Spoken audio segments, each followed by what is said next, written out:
As we speak about how leaders lead in chaotic times, consider this. Chaos doesn't destroy unity, it reveals whether you have it in the first place. I'm Denise Miller, your Leadership Lady Live, and I bring you content surrounding leadership, communication, and team cohesiveness. Today, we're talking about a leadership tip, and the tip is this: strengthening unity in the fire of chaos. Anyone can lead a team that seems unified when things are going well. The real test is this: your ability to maintain team unity as a leader when everything is falling apart around you. If you do not have the degree of unity that will not stand up to, or that will stand up to the chaos, there is a roadmap to build it through the chaos. Remember this: in chaos, scattered forces fail, united forces triumph. We spoke about that earlier.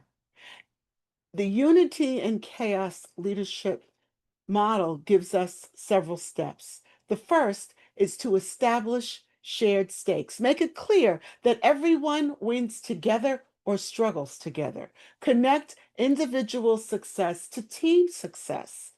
Show how chaos affects everyone, not just some. The second step is to highlight common enemies. Frame challenges as us versus the problem. That's always better than us versus an individual. Identify external threats that require a unified response, and then rally your team to oppose shared competitors or obstacles. The third step is to build interdependence, assign tasks that require collaboration, create cross-functional problem-solving teams. That's always a better way to solve a problem, not just one viewpoint. Make success dependent on mutual support. The fourth thing is to strengthen emotional bonds. Share vulnerability. Share about your own concerns so that people are free to share their concerns and express support for each other. Celebrate small wins together frequently. Now, here are some practical strategies to follow when chaos actually hits hard.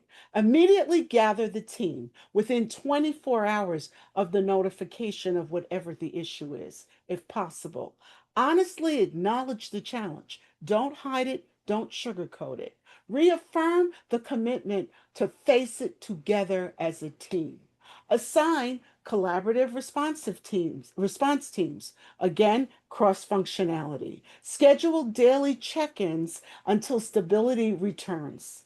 And you can build unity during chaos when you have shared workspaces or communications channels. Very easy in this day and age. Also, have team problem solving sessions and have collective decision-making processes so that people can express their opinions. Also, group celebrations when there is progress, and of course, mutual support partnerships. Here's a real-world application to consider. Share how successful leaders have used crisis moments to strengthen team unity in the past. They turn chaos into team building opportunities. Remember, chaotic times form the resistance, that outside pressure that's required to fully stabilize team unity. It's that fire of shared challenge that builds an unbreakable team. Remember leaders of the past who have done it. We've seen it with Abraham Lincoln. We've seen it with Nelson Mandela. We've seen it with Mary Barra, CEO of GM. So it is possible. And I'd like you also to remember to like this video, subscribe to my channel, share it with others who you know can use the material. Thank you so much for listening today, and have a wonderful balance of the week.